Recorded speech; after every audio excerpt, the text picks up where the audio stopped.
Welcome to Audi MedCup TV and day 3 of the first event in Cascais. We've had some really dramatic racing out there today. Winds topping about 25 knots, men overboard, penalties, it's all been happening out on the water. And today, to join me in the studio to chat a little bit about that is from Bribon, Ignacy Trier, and Hello. From Bigamist, we have Renato Conde. And guys, it's been a tough day out there. You're exhausted, are you feeling a bit battered? Ignacy? Well, I'm salty, I'm wet and tired. Has been an exciting day outside there. The first race has been amazing, has been great. Sailing around 20 knots. Personally, on Bribon we did fantastic race. We did not make a great start, but we did a good recovery in the first upwind. So we positioned our boat in second place in the top mark and very close to Quantum. And we follow Quantum all the race, trying to, expecting from them any mistake to pass them, but they raced just perfectly, and we could not pass them. Second race has been more dramatic for us. Yeah, for sure. It was definitely a difficult day out there. But before we get into the racing, before racing today, we had a very special guest join us. We've already had the actor Jean Reno here this week and the German supermodel Eva Padberg, but a big fan of sailing, a big fan of the Audi MedCup, and a very big star joined us in the village today. The Audi MedCup attracts some of sport's most famous faces. Today, it was a legend from the football world. Portugal's Luis Figo came to the Audi MedCup village and had a crash course in sailing on board one of the new Soto 40s. Figo is the godfather of the Portuguese boat 22, and today had his first experience of sailing such a machine. Well, for me it's the first experience in this kind of event. I come to give some support to the Portuguese team. I think for us Portuguese, our traditional is or was always in contact with the sea, so it's very important that a Portuguese team can be included on this kind of events. During his career, Figo represented Barcelona, Real Madrid and Inter Milan. Even now, he remains committed to professional sport at its highest level.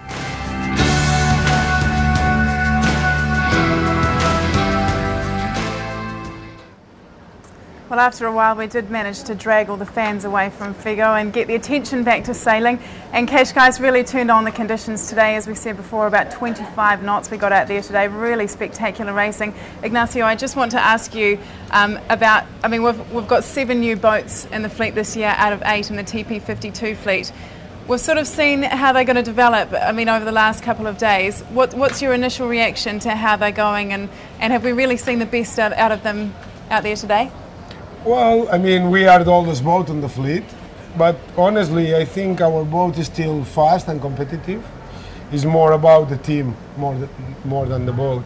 If we do a good start and we race well, we are there. Yesterday we won a race. Today we finished second in one race, so the boat is there.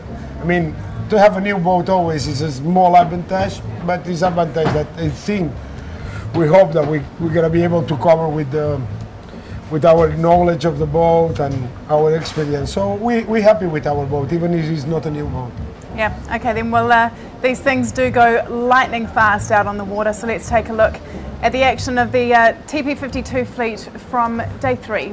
Day 3 of the Audi MedCup saw blustery conditions meet the fleet once again as they raced for the Trophée de Cascais.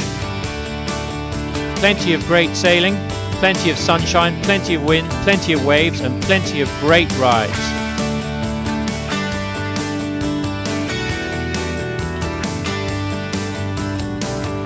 The champion of the day was Quantum Racing, with 2 firsts to follow on from a win in the last race of the day before.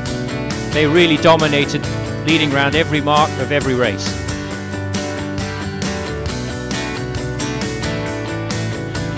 Short tacking on the way up to the weather mark. Quantum controlled the fleet perfectly, keeping Audi Azzurra sailing team at bay and container as well.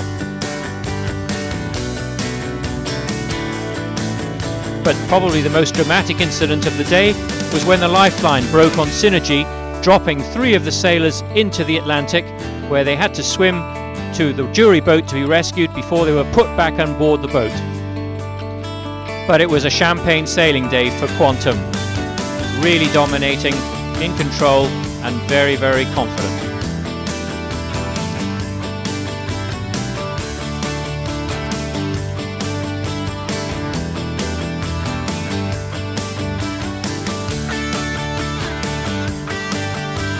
Confident sailing from Ed Beard today, leading from start to finish, and the American boat now leads the charge on the leaderboard, 3 points ahead of German boat Container.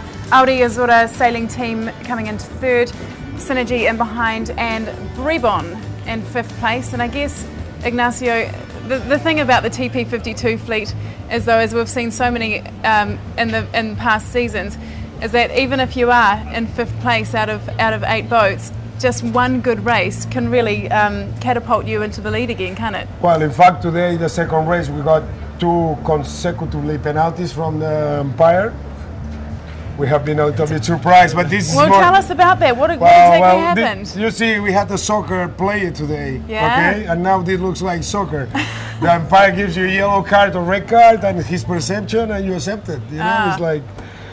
the second one has been a little bit strange, the second penalty.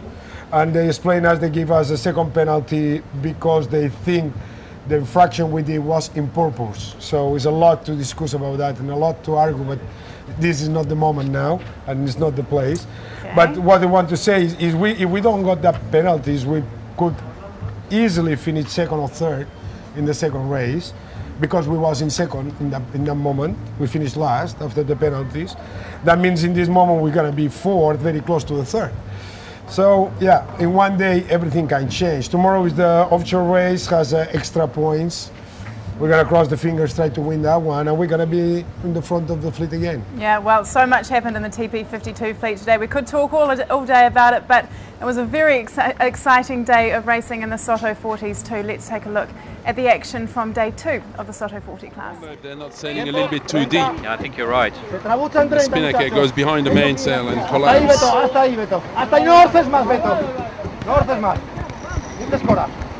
But it's always so much easier to be here watching. Armchair admirals, they call us.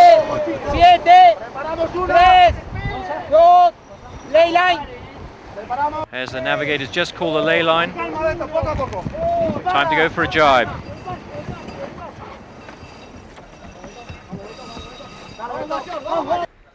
He's only got one turn on that spinnaker. Nice wing and wing here. Did you see that? The spinnaker fell on one side, the mainsail on the other side. It should make their life a little bit easier. It didn't. Look at that. That's fantastic. Does that make me envious? 20 knots. That's seriously fast, Marcus, on a 40-footer. The Soto 40 fleet had fantastic racing as well. Really enjoying the fresh conditions downwind. Plenty of control problems and plenty of score. Patagonia from Argentina won the first race of the day. Iberdrola, having won both races yesterday, proving that they are definitely beatable. The last race of the day saw a few incidents when the wind really freshened up.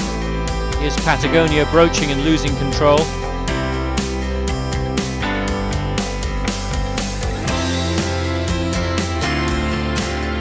But all's well that ends well. Bigger missed the Portuguese boat, winning the second race of the day and staying in second place overall.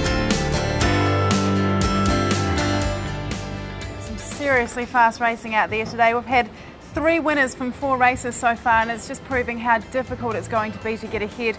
At the moment, as it stands, Iberdrola is leading the charge in the Soto 40 class on 6 points, followed by the local boat Bigamist And from Bigamus we have Renato here, and I just want to speak to you about today. I mean, that was pretty exciting, getting up to 20 knots. How exciting are these boats to race? It's like a big laser. It's a very fun boat. It's an easy boat. It's not a complex boat like a TP52. It's very easy. We don't have a lot of sails to change and think about it. It's a very cool boat. Yeah, cool and faster. Yeah, and you won the second race of the day. How exciting was that to win effectively on your home waters? Yeah, we expect this result after the first race, but it's a little difficult to catch. But it's very good for us. We need it because we need to catch the way to win the race. It's I think we try to do it. Yeah.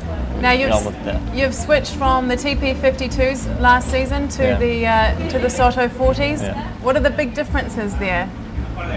The grinding, the big difference. Yeah, grind. You don't have the big guys to help you.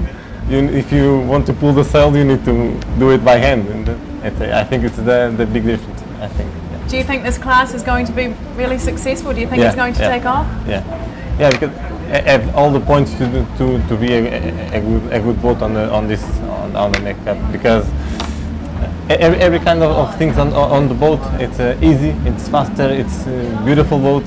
I think it's perfect. Yeah, well, we've got another 2 races in the Soto 40 class tomorrow, and of course the coastal race to look forward to in the TP52s. Looking ahead to conditions, pretty much the same as today from the north-northwesterly direction, and maybe a little bit lighter, so perfect for the coastal race. We will be live on Audi MedCup TV from 12:55 onwards. That's local time and GMT. Thanks for joining us this evening, and we'll see you again tomorrow.